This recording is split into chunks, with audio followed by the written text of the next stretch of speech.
Today is November 25th, 2020. My name is Ann Shi. I'm with the Houston Asian American Archive. Today we're interviewing Dr. Poonam Gulati Salhotra, the wife of Mr. Salhotra, who we interviewed yesterday. And we're very grateful that you're here with us today during this Thanksgiving week.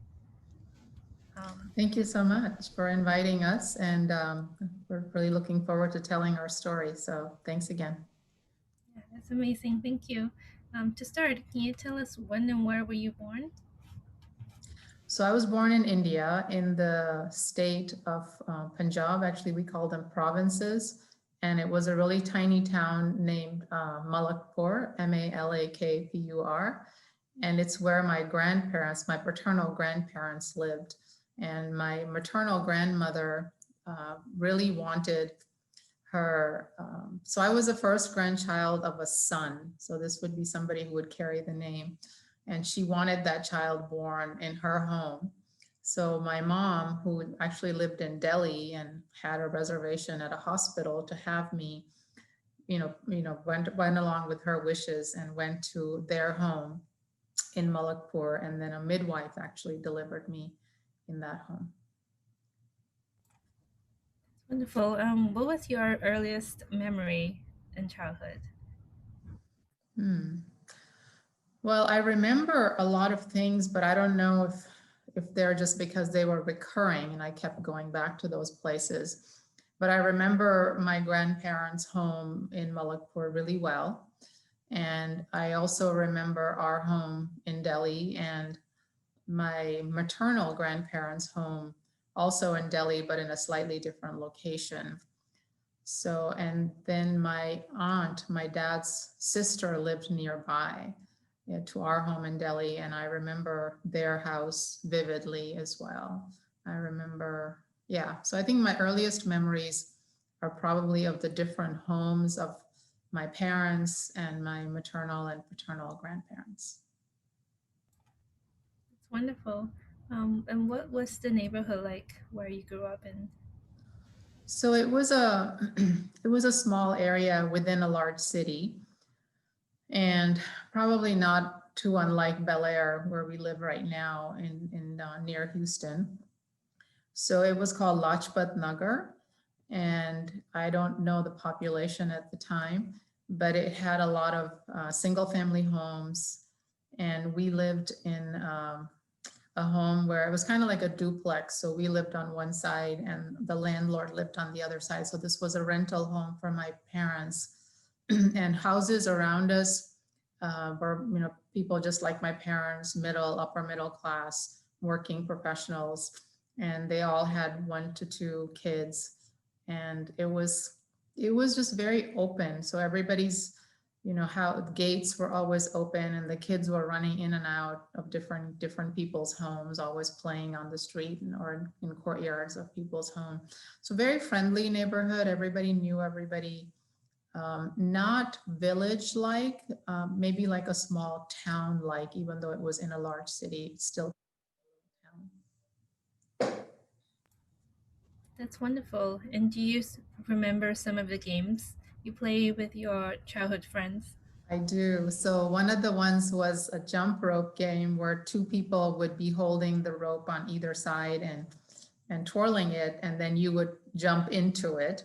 And then so you would jump in, the next person would jump out, you would jump in, and sometimes, of course, your feet would get entangled in the rope. So it was quite a finesse to get in there, get in and out.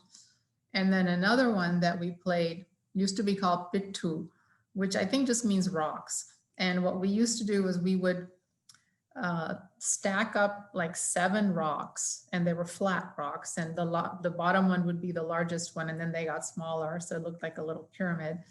And then on your team, you would get a ball, like a little tennis ball, and you would throw it at that stack to try to make it break. And then before somebody could tag you with the ball, you had to get all of them back up again. So you would, go and try to stack a couple, and then somebody's chasing you with the ball, you'd run away, and then you'd come back, and then you'd stack up the rest. So depended, on whether you stacked them first or somebody got you first. So that was a really, really interesting game. We played a lot of hide and seek. And this is where all those houses came in really handy. So we were in and out of people's homes the entire time. So there would be a back door and a front door. So we'd enter the front door, go out the back door, go into another house when somebody's looking for you. And I remember that really well. It was a lot of fun to be a kid at that time. Wow, that's such fondly memories. Um, Mhm.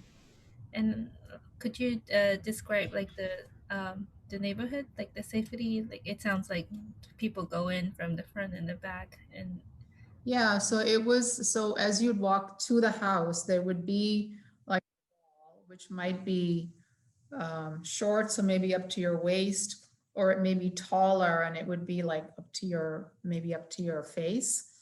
And then there would be a gate in that wall that you would have to go in. So you'd open the gate, go in, and people generally did not have lawns in the front. They generally had cemented courtyards. So you would have a courtyard in front of the house, which may or may not be covered at the top. And then you'd have a front door that you'd walk into. And generally, things were laid out in a very simple way. So you'd have like one room after the other, and then a parallel one room after the other. And then at that time, the kitchen was not attached to the rest of the home. So the living room and the bedrooms would be attached, but then the kitchen would be a little further out, and you'd have to go in the back courtyard to get to the kitchen. And then the restrooms were also outside of the main living quarter of the home. So I remember having to in the wintertime, it was be very cold and the homes were not centrally heated. And so instead of my mom having to carry what we make those rotis, and those are like tortillas. And so she would make the rest of the dinner first, but then the tortillas the rotis she'd make one at a time, so you would get a hot one.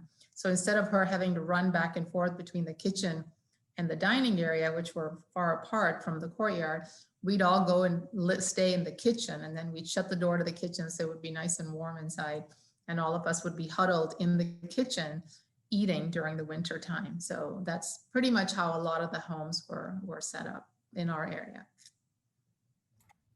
you mentioned the winter. Like how cold does it get? So it would get as cold as probably Houston, but remember there was no central heat. So it would feel a lot colder, and, trying to give a bath to a child, and there was no hot water running. So you first had to heat the water and then, bring a bucket full of water to the bathroom, mix it with cold and get the right temperature, and then have a bath.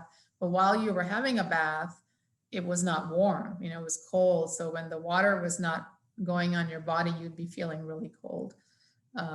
So the temperature was, it would be really manageable if you have, heat, but it was cold. We felt cold in the winter. Yeah, it's interesting to hear that back in the days without the actual running water. and, Yeah, it was all cold water coming out. So it was great in the summertime, but hard in the winter time. I remember in my school, we had to wear a uniform, and the uniform was a skirt, and we didn't have tights at that time, or we weren't allowed to wear tights, I should say. So we wore like knee-high socks. And I remember feeling cold when we were standing for the assembly, because you had to stand still. You couldn't move at that time. And there was an assembly every morning before classes started. And I remember feeling cold in the skirts, and they weren't like long skirts. They were above the knee. So it was cold. can you also describe the food you have back in childhood? Sure. So the food actually has remained pretty similar. I think Indian people are very attached to their food. So we would primarily vegetarian diet. Meat was typically expensive, but also religion wise, most of the Hindus didn't really eat meat. My dad probably did eat meat when he went out, but my mom was a vegetarian, so we only cooked vegetarian in the house. So typical, breakfast would be probably not, we didn't eat cereal or anything. It would either be like bread and jam, or there might be some kind of a hot cereal type thing that you would get, some grain. Or they would make, my mom would make the rotis, but they were made in something called paranti, which is a little bit richer because it has more butter in it. Or they would stuff them with something like potato, mashed potatoes or some other vegetable and cook it that way. And lunch, of course, we would carry our lunch to school, like a sandwich or something.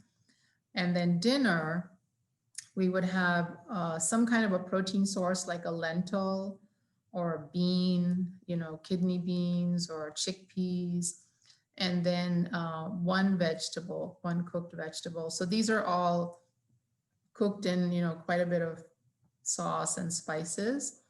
And then with that, we would have roti. So roti is made with whole wheat flour, and my mom would make the dough pretty much daily, or at least every other, well, yeah, daily, because we didn't have a refrigerator the whole time I was growing up there. So everything was made every day. And she would then make the rotis one at a time. So you have to make little, little balls and then roll them out and then put them on a griddle. And they're very healthy. I still make them for my family today. You can of course buy a lot of them today, but it's still more healthy to make them fresh in your own home. So that was a typical meal. And a lot of times yogurt. So plain yogurt made at home, and I still make yogurt at home, was also part of the diet. Wow, that's interesting. Makes Mhm. me hungry. Yeah. And I'm wondering, what kind of way of life or spirituality did you grow up with? So, in India, it's a little different than it is here. And even the Hindu temples here have sort of conformed a little bit to how people's schedules are.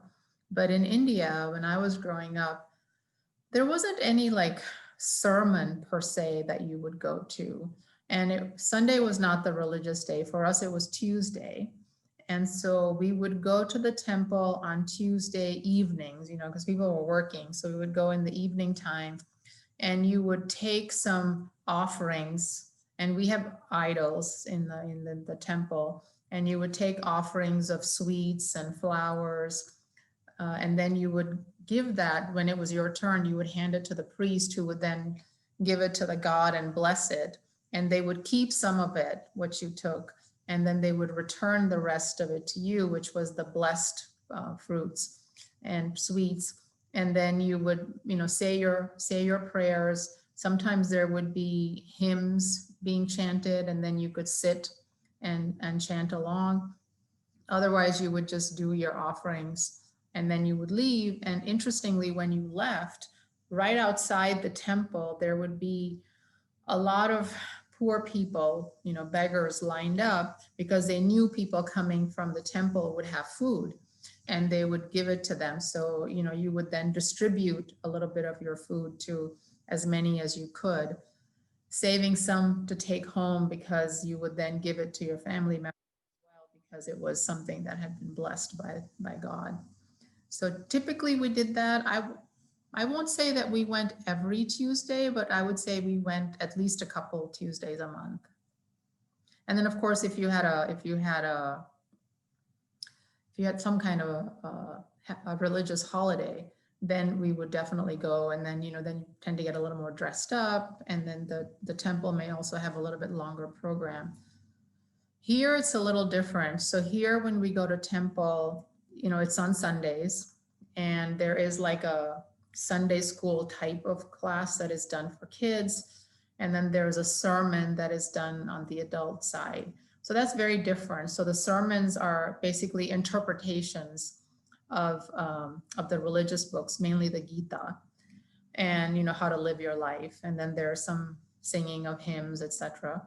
And on the kids side, it's the same thing. They teach you about ethics and values and the language. So not all the kids here know the language. So those are the types of things. But in India, it's very different. It's very different. You just go, and it's more of an individual thing rather than the whole community sitting together and doing sermons and praying together.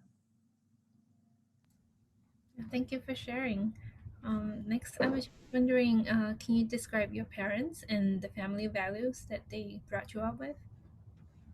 Sure. So I would say, I think maybe a lot of Indian kids say this, but I would say I had phenomenal parents. And so my dad, was, they're both educated people coming from educated families. And, the way of life was very simple, and we were taught to live very simply. We didn't, my dad didn't even want me to get my ears pierced. In fact, I didn't get my ears pierced until I was like 13 and protested that all my friends had them pierced and I was already in the United States. Um, and no, so no jewelry, no makeup, lead a simple life, concentrate on your studies, be good to others, notice the people who don't have as much as you and try to help them, however you can. Begging was very common in India at that time. Beggars would come to your home, and ask for whatever you wanted to give them. My parents didn't believe in giving money because they didn't know how they would spend the money, but they would like to give them like wheat flour or some kind of stuff to eat, to take home to their families so that they could, at least have decent meals. And I guess morally, just to make sure that you don't lie, you don't cheat people, you tell the truth, be nice to your neighbors, be nice to your friends, just sort of the typical things that you would expect parents to be teaching their kids. And a lot of emphasis on education. There was never any question in our minds that we would go on to higher education, and very family oriented. So we would go, my maternal grandparents lived in the same city as my parents, so we would go to my maternal grandparents' house every weekend. Um, and then my paternal grandparents lived further away in Malakpur, as I said. So we would go there for the entire summer break. And then my aunt lived really close by, and she had 4 kids, all of whom were older than me. And we spent a lot of time with them, if not daily, at least, 3 or 4 times a week, we would go over there and hang around with them. And I think most of the people who lived around us were really good friends with my parents. So there was a lot of respect for them. So, in our culture, your relatives have specific titles. So you say the name and you say the title. So for example, my father's sister is called Bua. So we would say her name. So my Bua who lived there, I had 3 Buas. So the one who lived near to us, her name was Maya. So I would say Maya Bua or Maya Buji.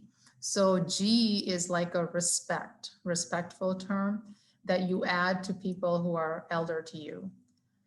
And then everybody else who was not related to you, but like was a friend of your parents, you would use uncle and aunt for them. So there was just a lot of respect for elders. I think that's a big part of our culture. Yeah, thank you for sharing. Can you also share a bit about the meaning behind your name and who gave you the name? That's really an interesting story, because in India, I'm not sure if it's true now, but at that time, you did not have to give your child an official name in order to leave the hospital. And of course, as I told you, was not even born in a hospital. But my brother was, and even for him, you could just have like a nickname or something, so you weren't issued a birth certificate right at that time. And so I, of course, didn't have a name right away. And in fact, in our culture, they have a big ceremony. It's called Namkaran. That's where you're given your official name. And until then, you might be called Sweetie or, Candy or something, just like some nickname that was very generic. A lot of people would be called that. I don't like to share it too often, but my nickname was Mattu, and Mattu means chubby. So I was a very chubby toddler. So that was my nickname. And there are still people in my family that will call me that. But so the first name that I was given was actually not the name that I have now. It was Indrani. And that's, one of the goddesses' names. And I think my mom thought, I think my uncle gave me that name, her brother, my mom's brother. But I think my mom thought it was an old-fashioned name, so she changed it to Poonam. And the first time that my name would be registered officially was when I started school. So I didn't have a birth certificate, having been born at home. So when I started school, that's when my mom wanted to make sure that I would have a name that she wanted. So she gave me the name Poonam. And so Poonam means full moon, the face of the full moon. And so that's what my name has been ever since. And does your maiden name Gulati, is that does that have a meaning behind it? No, I don't, if it does, I don't know it. And I think the way that at that time, my last name, my father's last name, I think they came about with like the region that maybe you lived in or the village you lived in. And it may have been longer and got shortened, but I don't know if Gulati was the name of some village way back when. I never found that out, but it's a good question, maybe worth exploring for me. He's, yeah, so I mean, there are a lot of Gulati, so it's not as common as Smith, but it's not uncommon either. So, we like in my class, I could find another Gulati, and even now, like I'll meet Gulati, so it's not an uncommon name. Thank you. But on that note, excuse me, names are very regional. The last names are very regional because Gulati, if you hear the name Gulati, you probably automatically know that I'm from the Punjab area. So it's very interesting because I can listen to some Indian person's name and kind of tell you what part of the country they're from based on their last name. Oh, thank you for sharing that very interesting fact. And also, I'm wondering, being born at home to midwife, is that a common practice back then? Um, Definitely not for people living in the city like we were. Um, I think it was just my grandmother's wish, and because she lived in a small place. I think the villages at that time, that was the practice. And to some extent, that still may be the practice because there may not be a doctor around for quite a distance. But yeah, even like towns and cities, it's no longer a common practice. And even at that time, like none of my parents' friends in our neighborhood, I don't think anybody was born at home. So I think most people were born in the hospital. My brother was born in the hospital as well. He's 6 years younger to me. And are you close with your siblings? Very close to my brother. He's my only sibling. He lives in Minneapolis, Anurag. His name is Anurag Gulati, and he's an attorney by profession. And he works for General Mills. He's their in-house counsel. And he and I are very close. I think growing up, we were probably very close as well, but there was an age gap of 6 years. And I probably played the strong big sister role. He, I think, would follow me around everywhere. So yeah, we've been very close and we continue to remain close, especially as my parents have aged and they've needed our help. They moved to Houston when they got older. So we talk all the time about their care, and my kids are very close to him and vice versa. His kids are very close to us. So yeah, so been very lucky that way. And next, I'm wondering if we can move on to schools. So, in your earlier education, like what was your favorite subject? Can you share with us some of the interesting stories? Sure. So, in India, I went to a school, it was an Air Force school, and everything, we were taught in English. Everything was in English. I don't know if I remember any favorite subject. I think maybe Hindi, which is our language, native language. I think that was my favorite subject. I was very good at it. And then we came to this country and I started my schooling basically in middle school in like junior, what used to be called junior high. So in 7th grade, I did a little bit of 6th grade because we came in March and it was not quite done yet. But then I started in seventh grade, but I'd already finished sixth in India. But so I just did a little bit here. And then I started in seventh grade. And I think I really liked math. That was one of my favorite subjects. I was, I probably liked chemistry a lot. Um, I don't, English to some extent, maybe not as much. I was never super fond of social studies. I did like languages then. I learned German as my other language, and I was very fond of that. I still remember my teacher and her name and how she walked and what she said. I still remember a lot of stuff about her. So in high school, I would say, probably math and German, and to some extent chemistry as well. And then in college, I chose chemistry as my major and did it for about 2.5 years, but then decided I couldn't handle physical chemistry and decided that I needed to leave the chemistry major.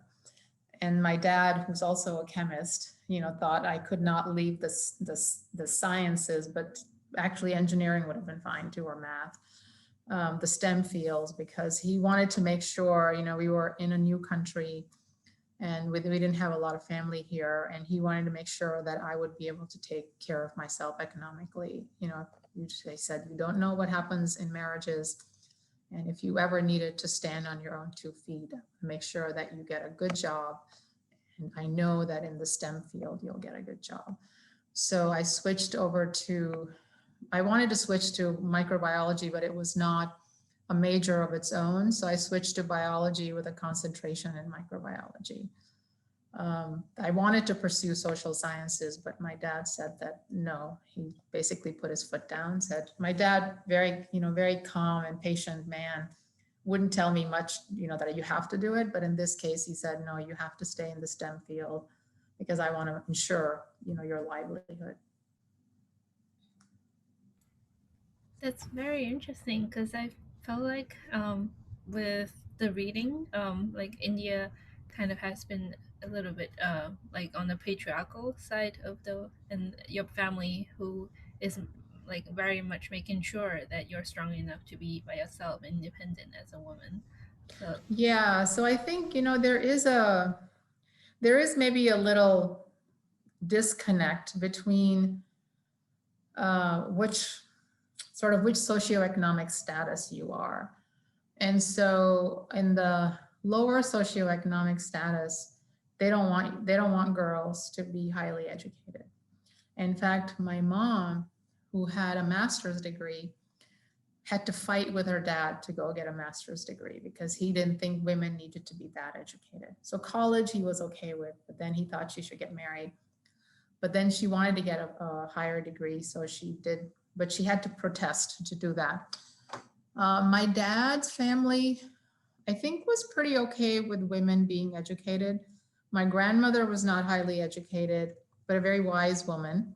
My grandfather had a master's degree in engineering, and all their daughters, I guess the older 2 daughters came to the age when it was still pretty old fashioned. So they didn't go beyond, I think beyond high school. They were married off. But my youngest aunt is about the age of my mom, and she studied higher education. So she actually became a teacher and then a principal. So I don't think that their family ever had anything against it. It's just that society was sort of like that at the time. And when we came here, I think it was all very different. And even my generation in India, most of my friends and my relatives of my generation, they all have college degrees, and a lot of them have professional degrees as well. So I think even if I was in India, I would have gone to college and I would have gone to a professional school. But here, I think here my dad was a little more concerned that, in case you end up being by yourself, because, when we came here, the divorce rate in this country is significantly higher than it is in India. And you just never know, once you start living here, what your life, how it's going to evolve to be. So he was worried. He was worried that, if I wasn't a professional. So not just having a degree, but having a degree in something that was highly employable, that he would not have done his job as a parent. Wow, thank you for sharing. That's really amazing. And what are some of the most important people in your childhood in kind of shaping you as who you are, you would recall? Well, as I told you, we had a lot of interactions with our grandparents and uncles and aunts. So I'm sure a lot of their values and their educational achievements had rubbed off on me.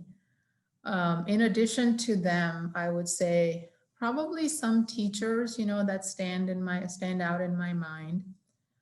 In high school, as I told you, I really liked my German teacher a lot, but most of my teachers, studies were really easy for me when I came here from India, because I think that Indian school system was more advanced, and we had so many more subjects.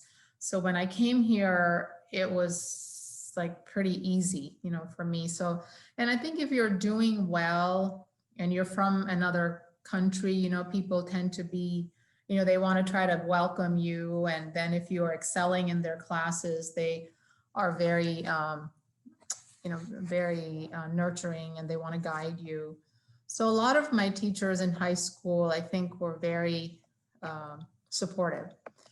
I do remember, though, my guidance counselor, who thought that, I don't know what he thought, like either women or kids from their school, because it was a really small town of 3,000 people. So a lot of my peers did not do higher education. It was a farming community, and a lot of them sort of settled into that.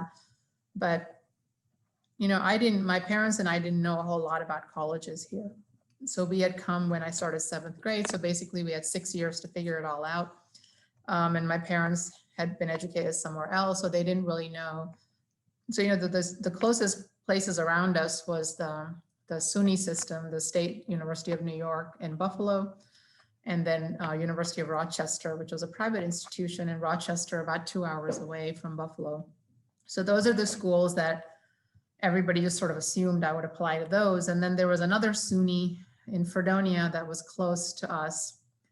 And so that would be sort of another backup school to apply to.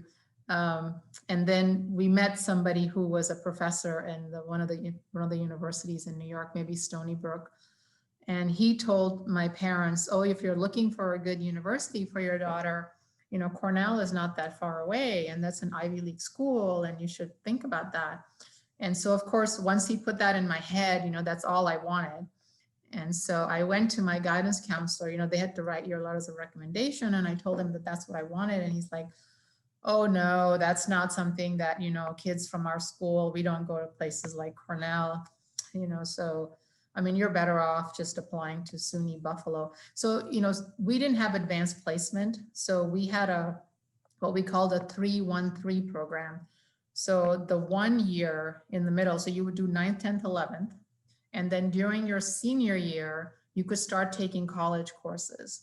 And then if you remained in that same college, you would enter college as a sophomore, not as a freshman. So you saved a year. So it was called 3 years of college, 3 years of high school, and then 1 year that was combined. So it was a 3-1-3 program. So I was selected for that. And I used to go to SUNY Fredonia. So that was part of the State University of New York, but Fredonia was a closer campus for us.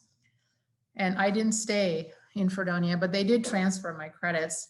And so he said, oh yeah, you should go to one of these. And then I applied to Cornell, and I applied early decision. At that time, I didn't really know what that meant, what early decision really meant, but it just sounded cool. So I applied to that, and there wasn't like early decision versus early action like they have now. It was just one, early decision. And I got into early decision. And of course, then I abandoned Rochester and Buffalo and all the other ones that I'd applied to. And really excited, and so I think I went to Cornell, and actually one of the other students from my class that year, I guess it was an ambitious class, one ended up going to Harvard and one ended up going to Brown University. So we did sort of diverge a little bit from what the typical students were doing.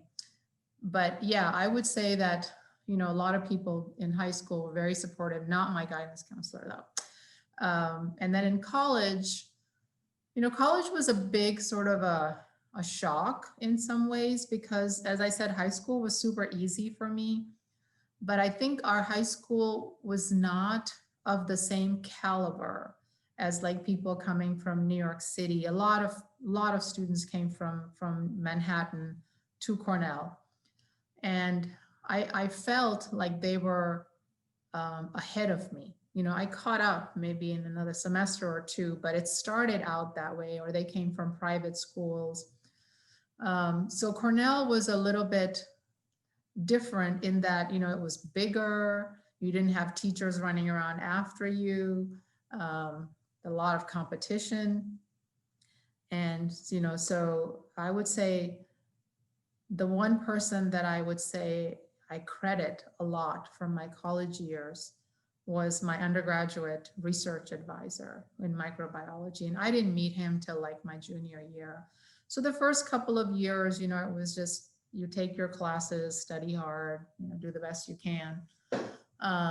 But he was really instrumental in my becoming a microbiologist. So he guided me a lot and was very encouraging of the work that I used to do in his lab. In fact, he had me make a presentation of my research project, and I was obviously very nervous. I was done in less than 10 minutes. And he said, he just kind of sits back and smile and he goes, I don't think Poonam tooted her horn enough. She's done a lot more than what she says she's done.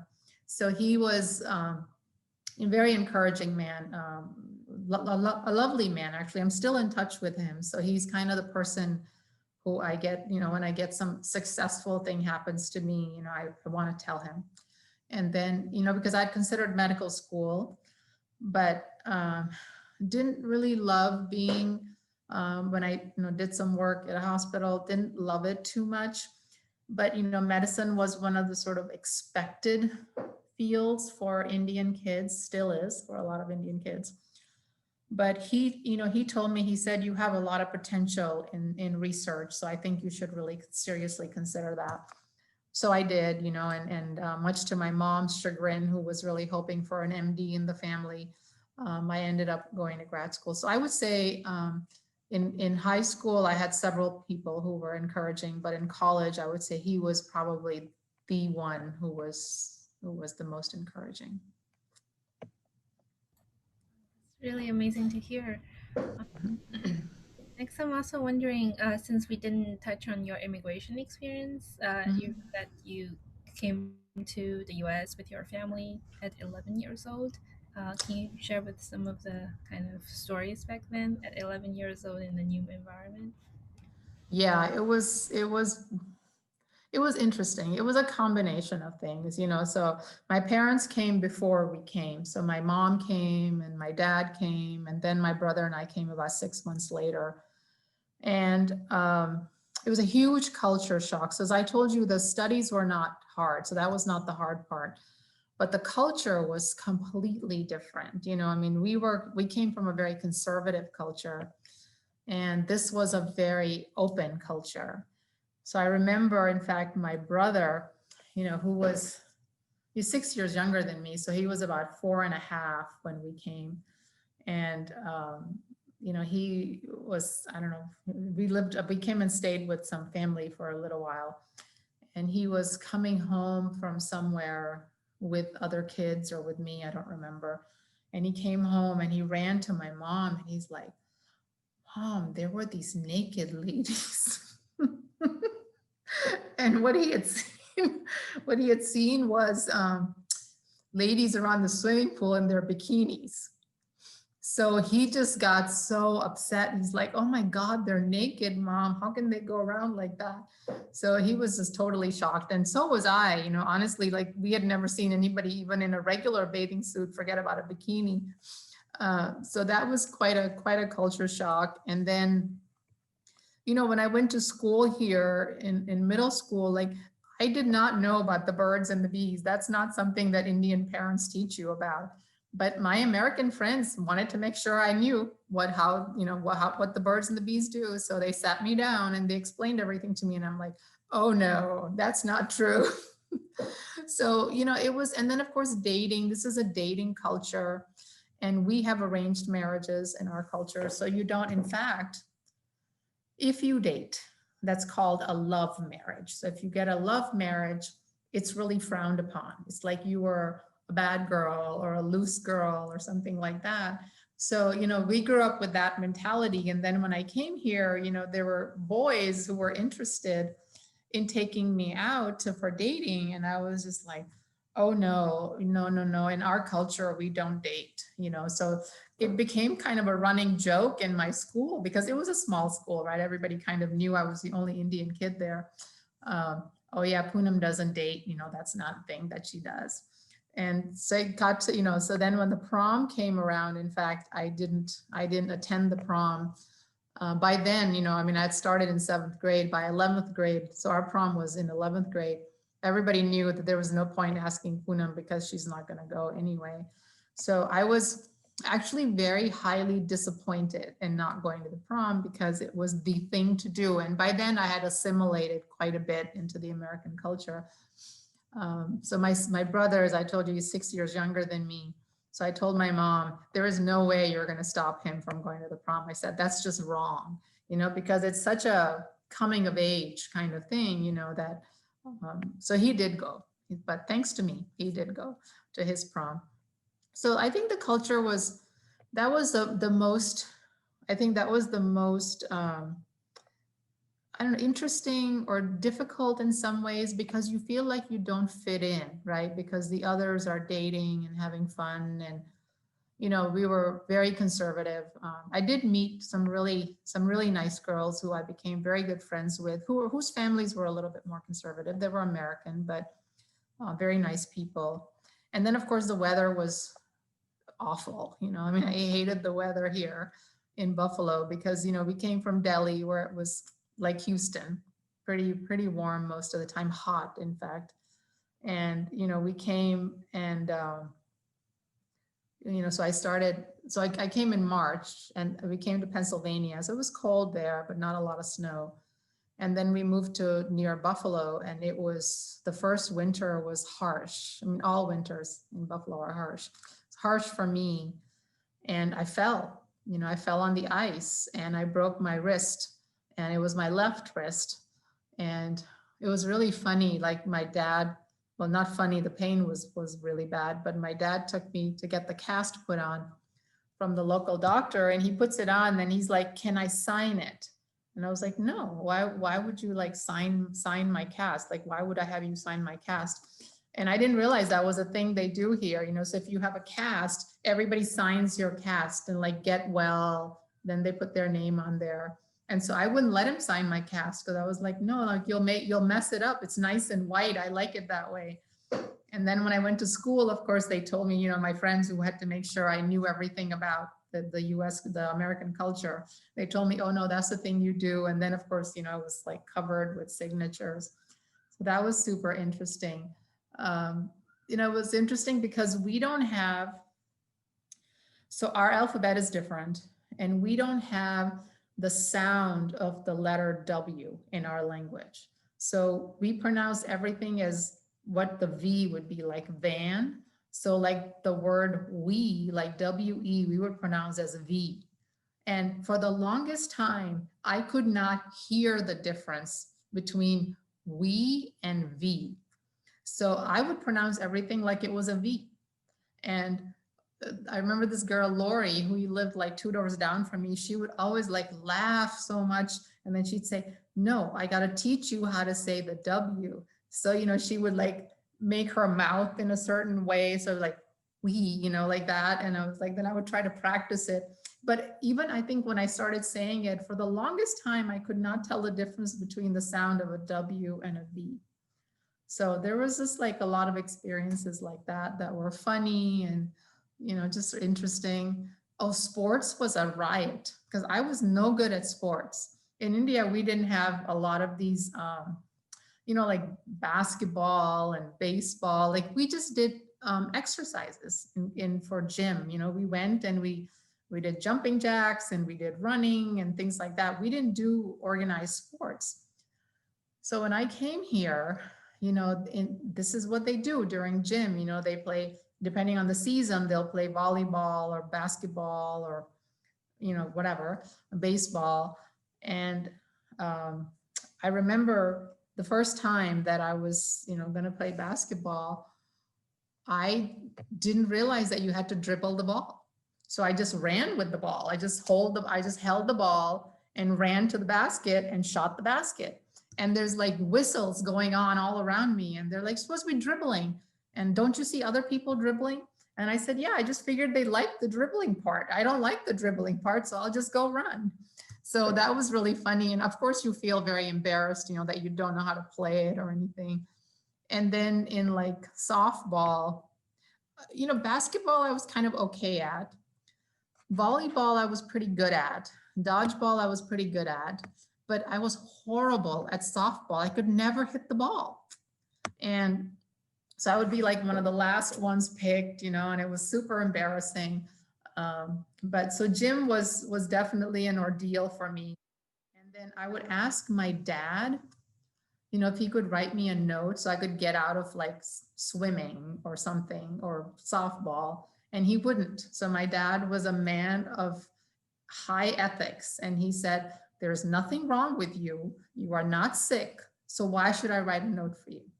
So I would never get a note from my dad. And of course, you know, no point asking my mom because who might have written it actually, but you know, of course, in this kind of thing, my dad would be like, oh, no lying, no nothing, you know. So I would go and I would sort of suffer through gym class a lot of times, you know, and then they have these, you know, parent open houses that parents go and talk to teachers. So my parents loved going because, you know, they would say really nice things about their daughter. But then they would go to gym class, you know, and then they would all just sit around and laugh and say, oh yeah, you know, Poonam tries really hard. And, you know, so they would give me like a B or something, you know, just for trying. But my parents would come back and they'd be like laughing about gym class, you know, that all the stuff that happened in gym. So it was interesting. I would say, you know, thinking back about it, of course, it sounds very, you know, funny now. At the time, I'm sure I was sort of very mortified by gym class and what I had to put up with. And then we have to wear these like really short shorts. And I didn't wear shorts back then. You know, we had skirts, but then they had, you know, knee-high socks. So there wasn't anything other than your knee was not visible. So that was also something that was different. Wow, that was super interesting. Thank you for taking me on that trip to your school back then. Mhm. Next, I'm wondering, you said your father was working in the government of Delhi back then. What kind of job did he get in the new place you live in the U.S.? In the US, yeah. So it was really, you know, very interesting. Most of the jobs at that time in India were government related jobs. So you work for the government of India and doing all sorts of things, you know, the railways, the roads, everything was run by the government. Now there's a lot of more privatization. So he had a really nice, secure job there. And he was sent by the government of India to the Netherlands to do a course for 6 months. And then during that time, my mom got her visa to come here. And, you know, he definitely said, yes, yes, yes, you got to go. And so she basically locked her door, literally did not pack anything in the house, thinking that she's going to be back, and left us with my aunt and went very reluctantly. And my dad, who was in Holland, she stopped there to see him. And then, you know, he kind of sent her forward and said, don't worry, you know, it'll all work out. Just go see it. Go see the US. It's a great country. Just go see it. And so then after he got done in Holland, he joined her there. And, you know, just to kind of see how she was set up. And then he was going to come back to Delhi to get back to his job. And my uncle here, who my mom, you know, had been staying with relatives, distant relatives, told my dad that as long as you're in the US, why don't you just apply for your green card here?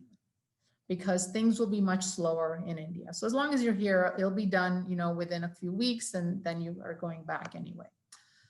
Well, you surrender your passport when you do that. And that did not, it took several months for that to happen. And he had signed a contract with the government of India that he would come back and serve for 3 more years because they had spent the money to send him to Holland. So he couldn't go back because he didn't have his passport. And so he could not travel anymore. And the government of India is putting a lot of pressure on him. You either come back or you resign. So my dad had no choice but to resign a really very nice job because he had no passport to travel anymore. And he had to pay them. He had to pay them the bond that they had put up for him. And so his friends in India said, just do it. They're letting you pay the bond from the US. They could insist that you come back to India to do it. And you're stuck right now. So my dad resigned that post, I think he was very upset about that because he had worked there, his whole sort of professional life. And he had no other job here at the time. So he started looking for jobs, and, he's a chemist. He was trained as a chemist, and then he had trained further in tanning and then in leather chemistry. So he did get a job with the Brown Shoe Company, and Brown Shoe Company had a lot of tanneries across the country. And the tanneries are where they work with the hides and sort of make the leather good enough to then have shoes made from it, or coats or whatever, leather jackets, etc. So he got a job he was the head of the research and development at the tannery there. So that tannery happened to be in this really small town west of or south of Buffalo, New York, which is on the western tip of the New York State. And so that's where we ended up. And then my mom, who had a master's degree in Hindi, not very marketable here, but she got a job it was an electronics company. It was actually called Gowanda Electronics. And she was put in like a quality control type of position. It was a nice position, but nothing to do with what she had been educated for. And really, she had been basically a housewife in India. She taught at a university for a couple of years, but for the most part, she was a housewife. And so it was quite a change for her to start working here. But, my parents needed to both work because they really had to set up their home all over again. They didn't bring anything with them except for some clothes. So all the stuff that they had, the furniture that they had, and the pots and pans and dishes, none of that stuff came. So, I remember every week, when they'd get paid, we'd go, and we had rented a furnished apartment. So we had furniture in the house, but as far as dishes, etc., we would like go buy 4 spoons and four cups and cereal bowls, etc. So it was, it's like starting your life all over again after you've been married for like 12 years already. So that was, I'm sure, a very difficult time for them. But, you get through it, and they both worked. My dad in his own line of work, and my mom, in a different line of work. But, it worked out okay. They made enough that we never really, we were definitely middle class, growing up, but I don't ever remember, my dad saying, no, you can't have that. Part of it is, I think as a kid, subconsciously what your parents can afford. So you generally don't tend to ask for things that you think there's going to be a no anyways. Like I never asked for a trip to Europe. I knew that was never going to happen. It didn't even ever cross my mind. But whatever I asked for, like whatever my friends had, I don't ever remember my dad saying no. So it was a great childhood. Well, that's interesting to have kind of a forced immigration experiences. Yes, it's it's a difficult experience, and I'm sure it was harder for my parents, right? Because they're the ones who they had no fallback option. And my husband talks about this, that whoever is the first one to migrate, you're not allowed to bring a lot of money up, bags and bags of money with you. So you come with a small amount of money, and then you have to make it because you don't have any fallback options. You don't have your parents there who are going to support you if you don't have a job. So I know that, my dad and my mom, and saving was a very big deal, to like try to live frugally and to save because they knew the kids had to go to college. And my says the same thing, that when he came, he he knew he had to save, and he knew that he had to make it because he didn't have siblings here, he didn't have his parents, he didn't have any relatives. So there's a lot of pressure on anybody who immigrates to a different country. It's a different country, it's a different culture, and you're kind of on your own, so you have to make it. Yeah, that's a very encouraging story of first generations. Mhm. And next, I'm wondering, what are the demographics like of Gwanda, New York? Oh, Gowanda, New York is probably 99% Caucasian. Maybe it's a little less now, maybe it's 95%. But interestingly, they also have, so Gowanda itself, I would say, is predominantly white. But they do have a Seneca American Indian, Native American reservation nearby. So there is definitely a small population of Native Americans living nearby, which created a lot of confusion for me in high school or in school in general when I came in middle school.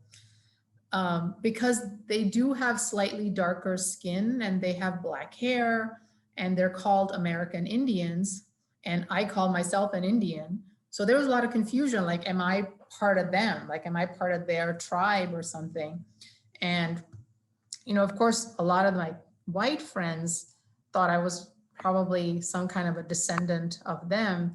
But then they are a very proud nation, the Seneca Nation, very proud nation. And they're like, oh no, we have nothing to do with her. Like, she's not a part of us. She's from another country, so you can't like lump her with us.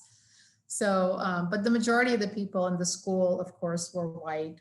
We did have the American Indian kids did not have their own school on their reservation, so they also came to our school. So maybe there were, a small, maybe 5% was American Indians, but there were no blacks, there were no Hispanics. I don't even remember other Asian families there, although I think in my brother's class, there was an Asian American girl whose parents were actually Chinese. They were both physicians. So I think that's about it. So it was very demographically homogeneous white. Oh, yeah, that was so interesting. And you describe your first kind of as the first people of color in your school as well. Like, and people were like also helping you at the same time, make a little bit like teasing you a little bit for the difference. Was there any point in time that you remember that you were like kind of negatively kind of picked on for that kind of difference in culture traits? No, I think based on what we see today in the American society, it was not at all like that. It was very welcoming. And I remember like the my brother's kindergarten teacher was the wife of the the superintendent of the schools. So they were just amazing people. They used to invite us for Thanksgiving, and very welcoming society that they had there. And I when I was 3 years old, I got Bell's palsy, which became sort of a permanent thing. I never really recovered fully from that. And, in India, I think it's ignorance, but kids would definitely, tease me like crooked mouth and this and that. But I was amazed that in this country, none of the kids did that. Like, not a single kid ever said anything to me about that. And I was extremely grateful for that. More than that, I think it was probably the lack of my sports abilities that maybe I got teased on. But they just sort of, I mean, I got voted the most studious girl in my class in the senior year. They had all these like different things that they would vote on, and like best dressed and this and that. And myself and this boy nerd, I would say, we were voted the most studious boy and girl. So I think they probably forgave me for my lack of sports skills, because I was doing okay in my studies. But yeah, other than that, I never got any negative sense from any of them. In fact, I think the American Indians were kind of like, a little aloof of me, because they were excellent at sports, excellent. And I was like just as bad as they were good. And then, I was trying, because people were trying to lump me in with them, they just didn't really want to make sure that people knew that she's not one of us because she's so bad at sports. There's no way she could be one of us. But other than that, no, it was a really welcoming place. It's wonderful to hear. Especially like a time of this, we are kind of trying to overcome difficulties and unite. And Mhm. I'm also wondering, with I guess later on, how did the kind of dating culture that you started to experience in your high school like kind of influence your later life decision to go into an arranged marriage? Yeah, that's interesting. And, so in high school, clearly I did not date. And in fact, I sort of was of the same belief, right? That yes, dating is not correct. But when I went to college, there's no more parents, no more Indian culture that you're living in. Um, you're around, it's a much more diverse audience, yeah, a much more diverse student culture, because you don't just have Caucasians, which is what I saw all around me, but you have, kids, Asian kids, and other Indian kids, and African Americans and Hispanics, and so it was quite a diverse culture, which was great, because you felt like you fit in really well. Um, and dating, of course, on college campus is notorious, so it was like that at Cornell as well. Um, and I started going to parties. I did go out with my friends on Friday nights, it was a really small, Ithaca is a really small town, where Cornell is. So there's really not a whole lot to do.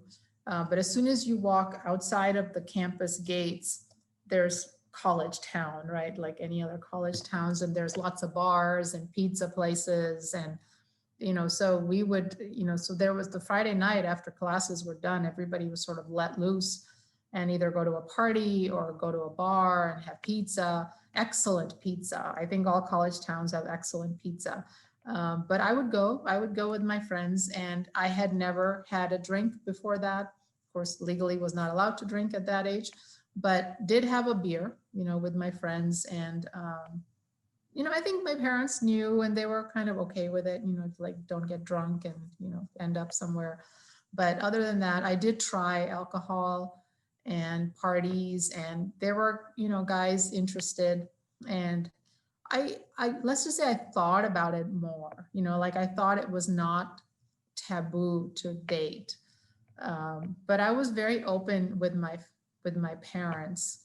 And so I think my parents have always been very um, inviting, as far as like nobody's going to say anything to you, nobody's going to yell at you if you tell us something that we don't like. We will talk it through. um, so I think I did tell them, and I'm sure I was tempted. There were guys that I liked as well, but I think there was always a sort of voice in the back of my mind that, if you date, you're considered a immoral or a loose person in our culture, not in the American culture, but in our culture.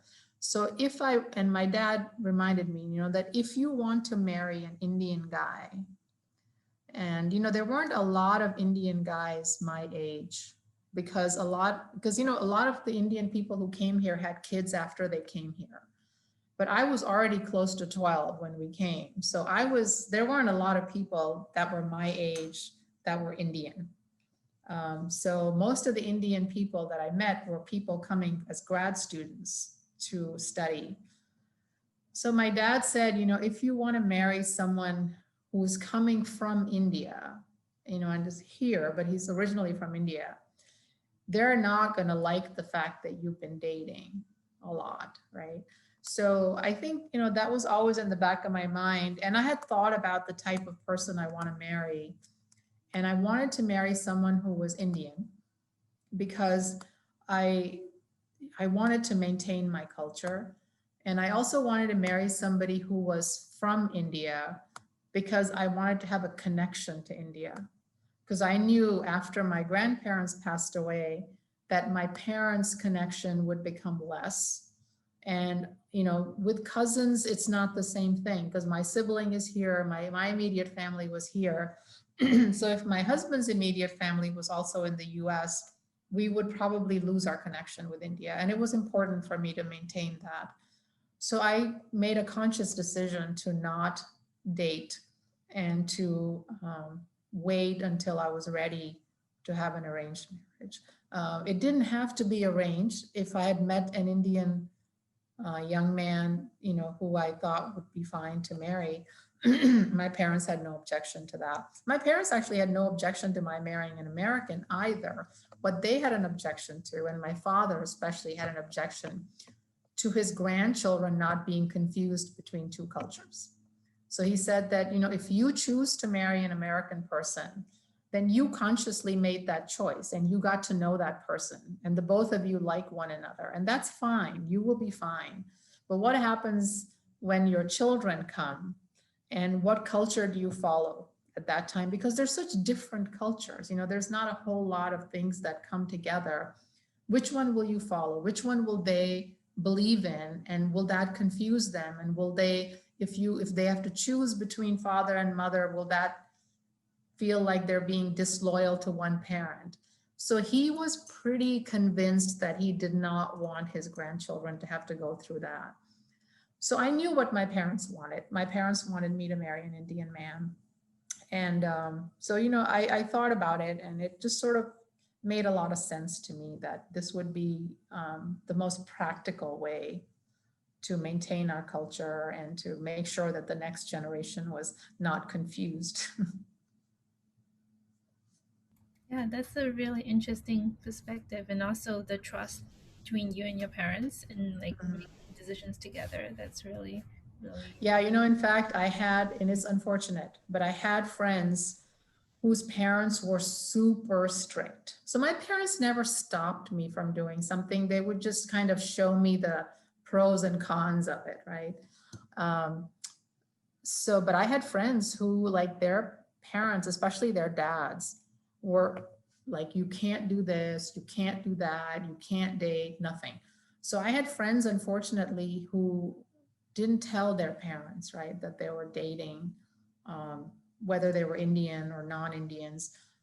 So there was, I had friends who really had issues with their parents because, their parents didn't know that they were doing this, and then they were trying to arrange their marriage and then come to find out that they have another boyfriend or girlfriend, and it created a lot of problems. So I appreciated the fact that my parents were open, and also that they didn't force me to do anything. They just sort of trusted me to make the right decision after they showed me what the pros and cons were of my decisions. Yeah, that feels like a really, yeah, great education, like kind of example you probably have benefit from, and then kind of carry on with your own children. And Right. I think, at least I hope, I don't think there's anything that my kids have done that I don't know about, or that they feel that they can't come to me about. Sure, you think you might disappoint your parents about something, but it's like you'll get through it, so yeah, hopefully that's true. I think it is on my side. yeah, thank you. And next, I'm wondering, you brought up that the condition Bell's palsy that you struggle with since year three, um, and how did that kind of battle with this condition, like mentally and physically, kind of impact you as a person? I think it probably, excuse me, I think it's probably impacted me quite a bit because, it's on your face and you can hide different things of your body, right? Like if you have a scar on your back or your legs or something, they can be hidden, but you can't hide your face. So it's something that you constantly are aware of. And of course, you don't see yourself all the time, right? You just see yourself through other people's eyes because other people's eyes look at you. And that's the first thing they see. When they meet you, you smile, whatever, so they see it right away. And I can tell by the look on the other person's face if they've seen it, right? And I immediately react to that, I think, because I think I sort of probably close up a little bit, and I maybe don't smile as much, or like I'll put my hand over my mouth or whatever. It's been, I think as a child, it was probably difficult. As I told you, there was a lot of teasing, and I'm sure it made me sort of self-conscious about it. And I remember my dad telling me that one of the doctors that he had consulted about me had said, that physically, there's exercises and all that that I've, used to do a lot that, we've pretty much done everything we can for her as far as physical. So this is going to be there for the rest of her life. But what you have to be really careful about is how she matures emotionally, because this can leave, a big scar on her emotionally, and she can really just shut down completely. So I think my dad, more so than my mom, was really keenly aware of this and wanted to make sure that that I kind of knew how to deal with it and how to accept it. And so I went through so many different treatments when I was a child. Like some were, of course, legitimate doctors, neurologists, therapists, physical therapists, etc. But then some were just quacks, basically, But even though my dad's a highly educated man, if your child is not well, you reach for anything. And so, there was like one I remember, somebody mailed him some kind of I don't know, like, these facial masks that women put on sometimes to cleanse their faces. So it was like some kind of I don't know, like a mud pack type thing they put on my face, saying that, oh, this will improve it. I used to wear this, it was like a plastic, I don't know it was just like it was molded. It was a piece of plastic that was molded to my face. So one part would go like in my mouth and it was like a hook. And then the other part, it would go across my face and it would hook onto behind my ear. And it was try to like pull that muscle, back to where it should be. So basically what happened was once the nerve dies, the message from the brain doesn't come to the muscle. So like if you want to laugh, your muscle will pull back, right? And you laugh. So in that case, the muscle won't pull back because it's not getting the signal because the nerve is dead. And because nerve cells don't regenerate, there was no hope of doing anything there. So I think putting that little clip was trying to get the muscle to like maybe get used to doing some of that. But I mean, I didn't wear it to school, but I would wear it every time that I was at home. So that was also something, that I'm sure bothered me at the time. I think it's probably always bothered me to some extent, probably still does. And I remember like in India, I honestly think I was the main reason my parents migrated to this country. I think that was my dad was adamant to get me out of India, because in India, your looks, especially for a girl, are really, really important.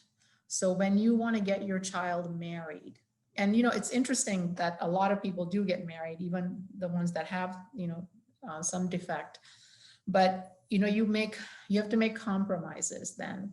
And my dad wanted to make sure that he got me out of there because he knew that it would be very hard for me. Life would be very hard for me there. And, in fact, even, and it's gotten better, but even, when they're looking for a suitable match, people don't like if the other person wears glasses. They think that's a defect. So a girl that's wearing glasses is not ranked as highly as a girl who's not wearing glasses. So, I mean, that's just glasses, and that's fairly normal. A lot of people wear glasses. But something like this, I mean, Bell's palsy is, I don't think it's uncommon that it occurs, but it's generally a very short-lived viral illness, and you recover from it. So, your face may droop for a little while, for a few days. It's not as common as like chickenpox or measles or something, but it's something that can happen and does happen, but you recover from it. Most people recover from it. And I think because I was so young and I had just gone through an illness before that time. So my immune system was probably depressed, and was, a young child is probably not as robust as a young person, a young adult. And my grandmother had it. So I got it from my grandmother, who recovered fully.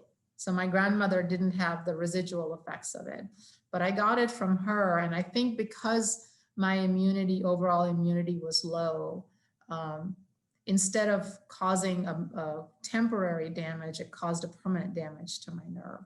And, at that time, I happened to be visiting my grandmother in that small town of Malakpur, where there were no doctors nearby.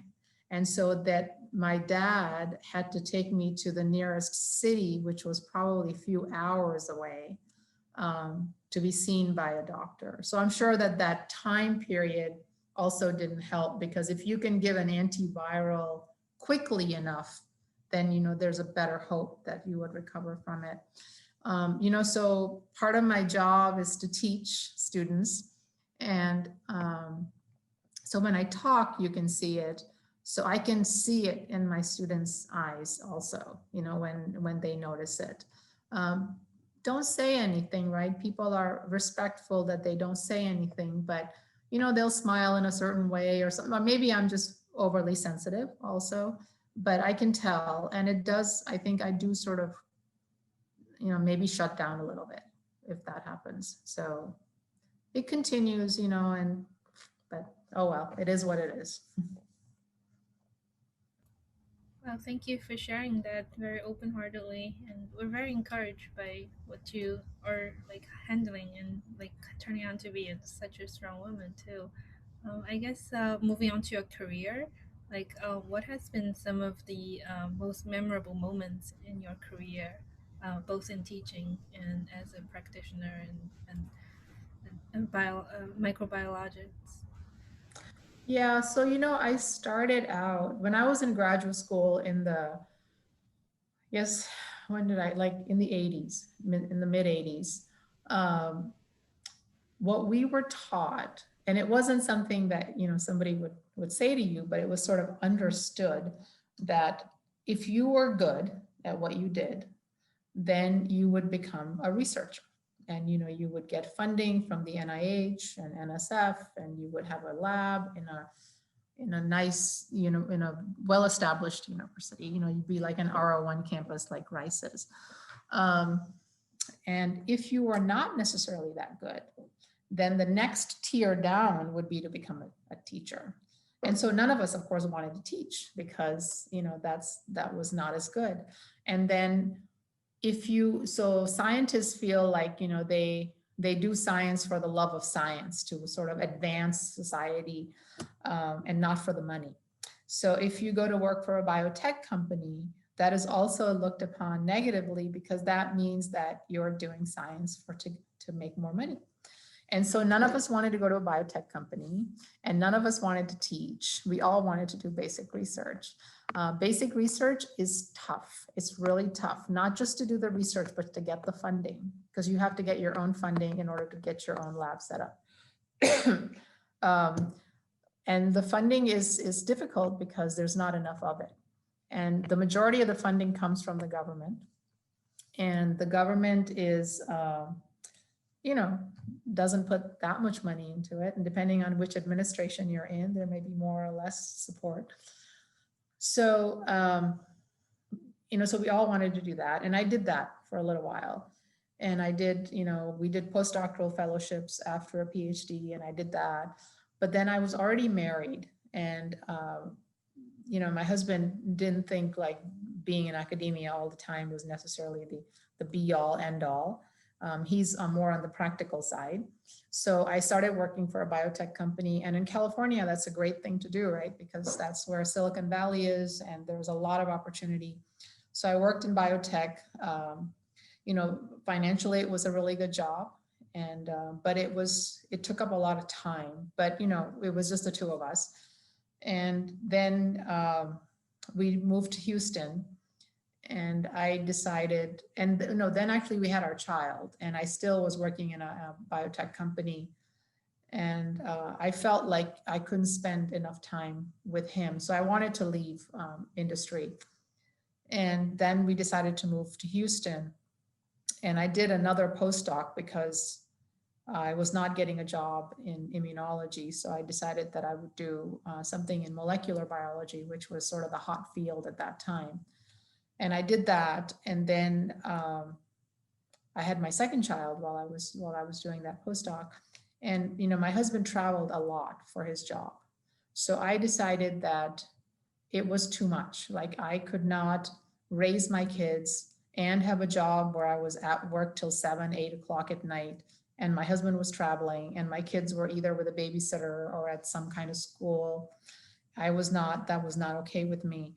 So I decided, I used to belong to this organization called American Women in Science, and somebody gave a talk on alternate careers for women. And she was a professor at the University of Houston downtown in microbiology, and she talked about that. And so I thought that was really cool. So I sent her a message saying, hey, I want to try something like this. But I had never taught before. I didn't have experience in teaching.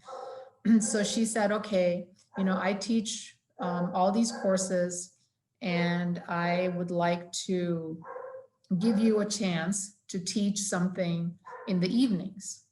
And so, my husband traveled a lot. I had little kids.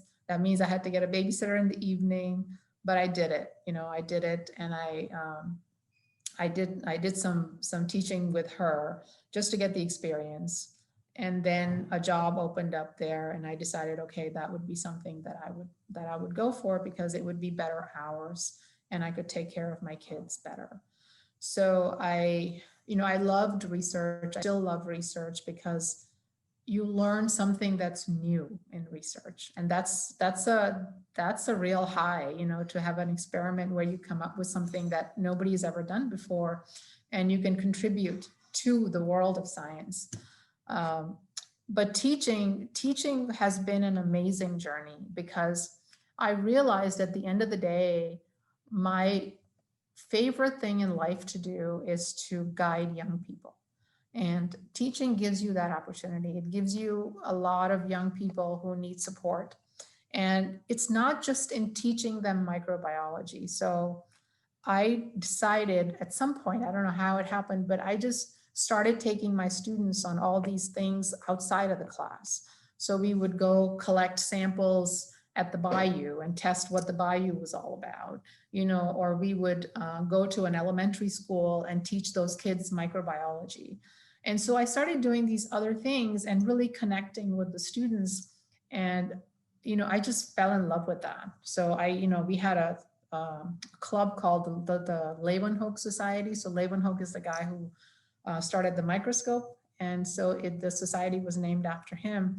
And we did a lot of stuff. It was, a very robust club, and I loved doing it. I loved to take my students to conferences, and they would present their research. And so I just, thought that was the coolest thing that I had discovered, that's what I was all about.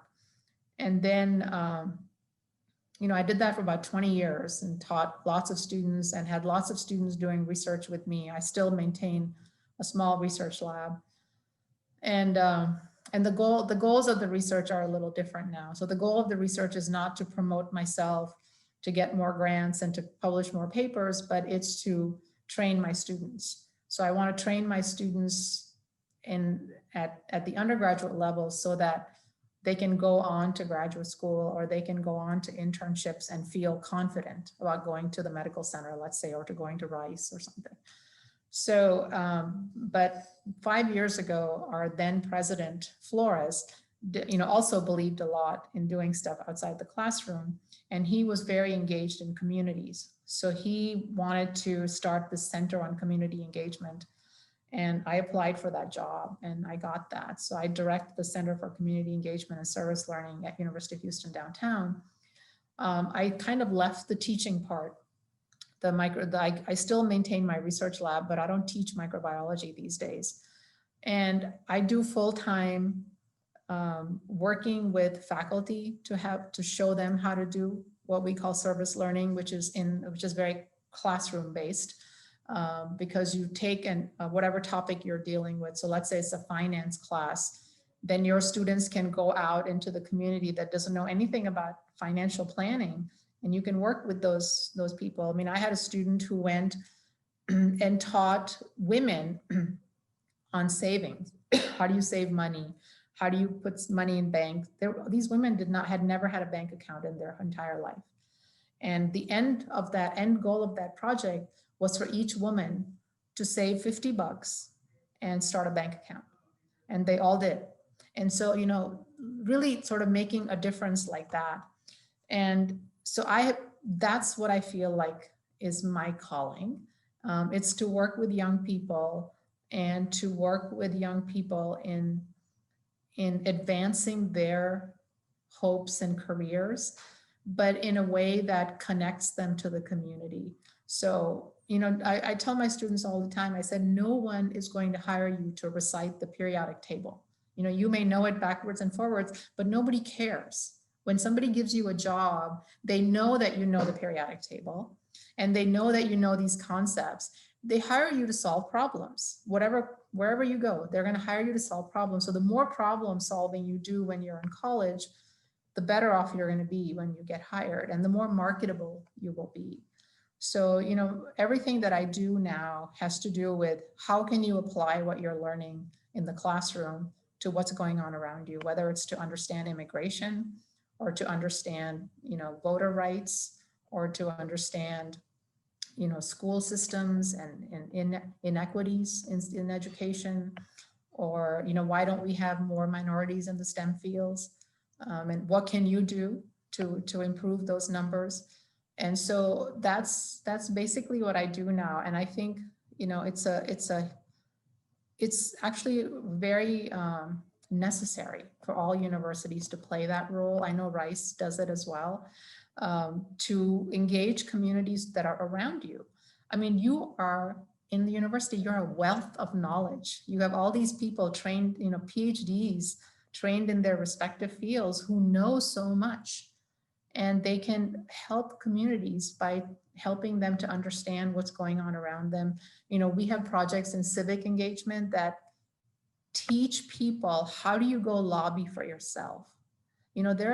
I was amazed, in this one community we went to, there's ditches that are open, right? So therefore drainage, but cars get stuck in it. So they're right at the edge of like the school where they're dropping off their kid.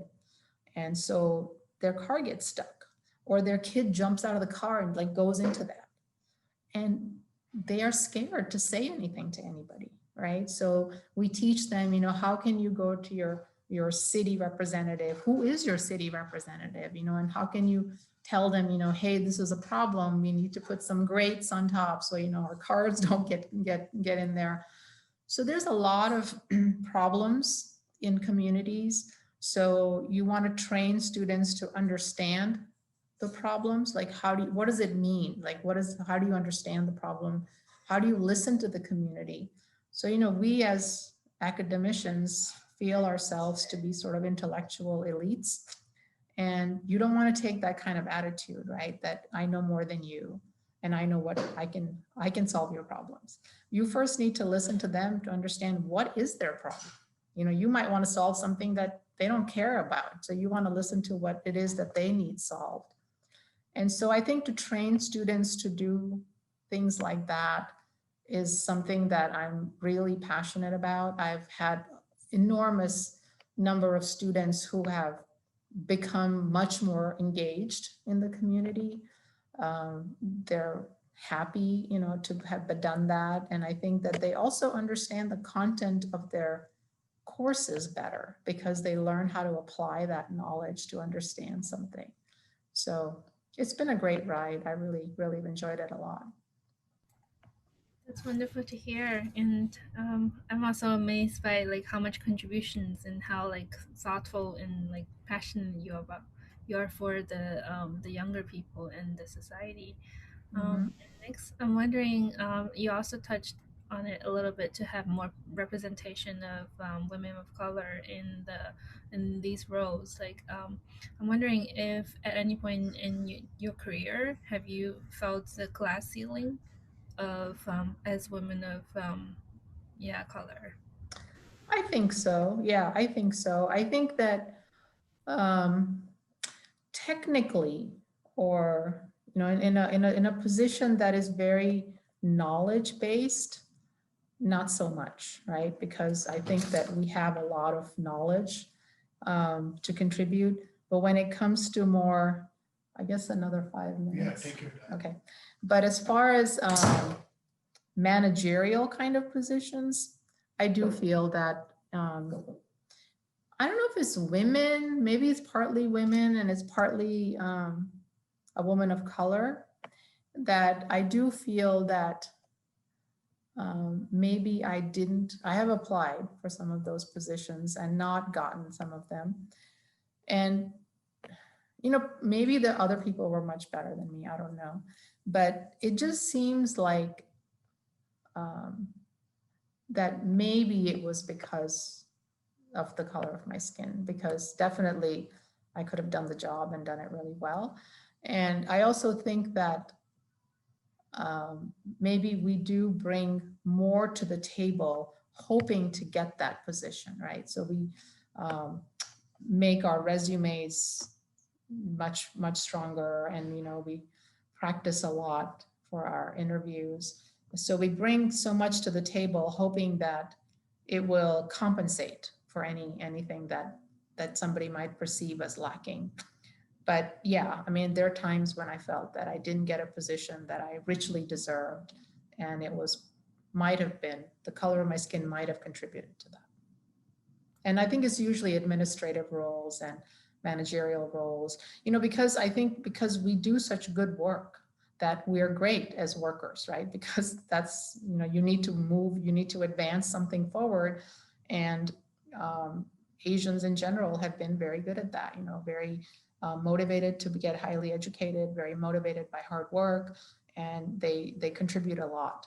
But when it comes to administrative positions and managerial positions, I think that the Caucasian culture is still very hesitant to relinquish those positions. Thank you for openly sharing that. And I also wonder, since you're kind of this non-conventional figure of women in kind of traditional Indian culture is very strong and like very independent. Like, what was that transition from girlhood to womanhood for you? Like, what kind of defining moments that make you, yeah, like who you are today? It's very interesting question, Anne, because I told you my parents were always very encouraging. And I think, as a girl or a daughter, you really look to your father for approval. And, first of all, my mom was accomplished. She had a master's degree. And she had told me how she had sort of fought to do that. And I knew I didn't have to fight because my dad wanted me to do all that. But I never felt from my parents that there was anything that I couldn't do or that I shouldn't try for.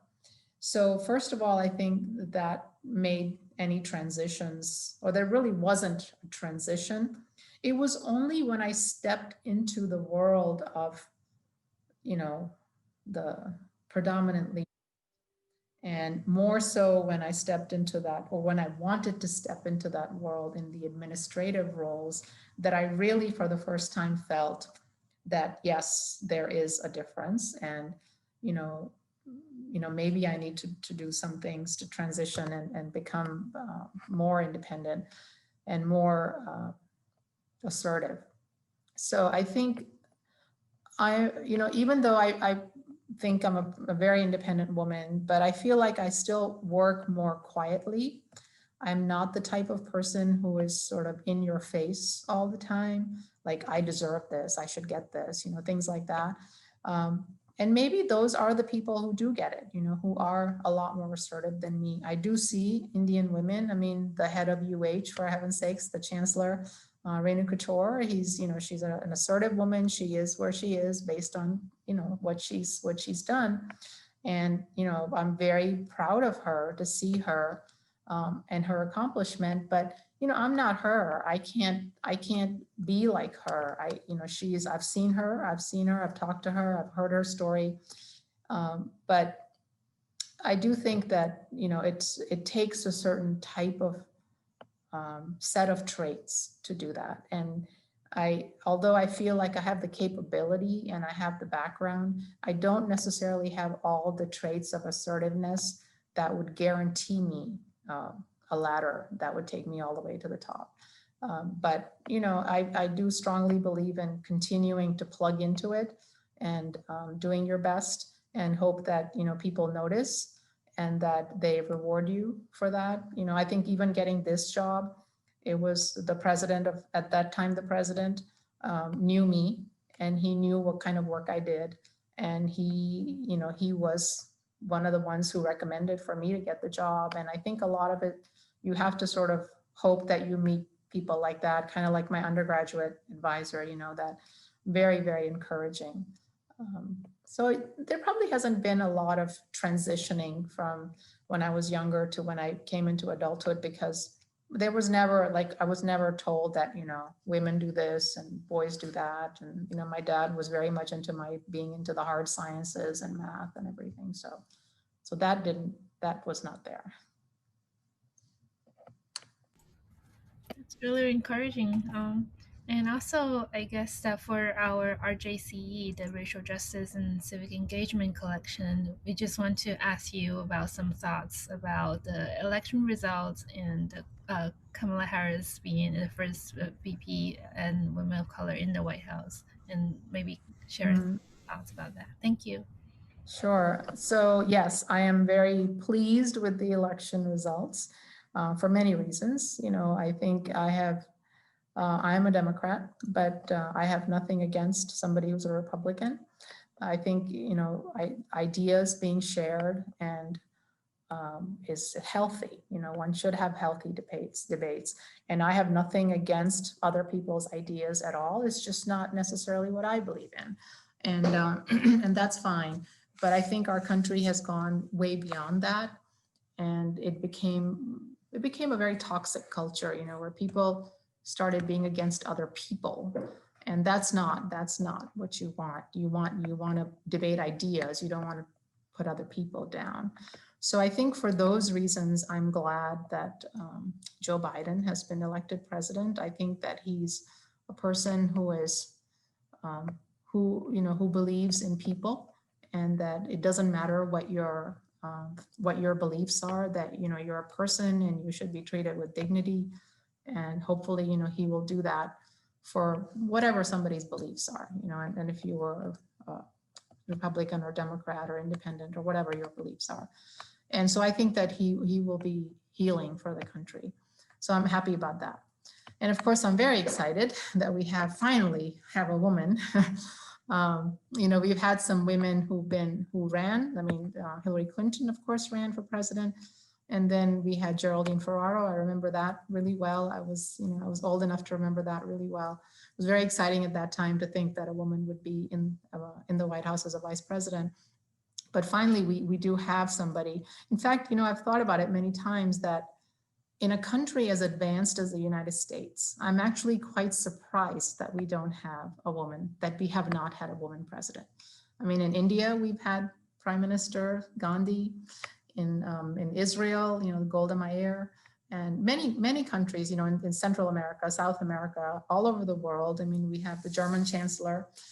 There's so many women in power, and I don't understand why in this country it has been so difficult for a woman to enter the White House so far. But it's groundbreaking that she has. And of course, being a woman from the Indian culture, I'm very proud of the fact that she is half Indian. And, and of course, her first name is Indian as well. And so that's kind of nice. And, I guess it's a great sense of pride and hope that it's something that continues to happen, that it's not something that's just a one-off. And it's, but that it's something that will continue to happen.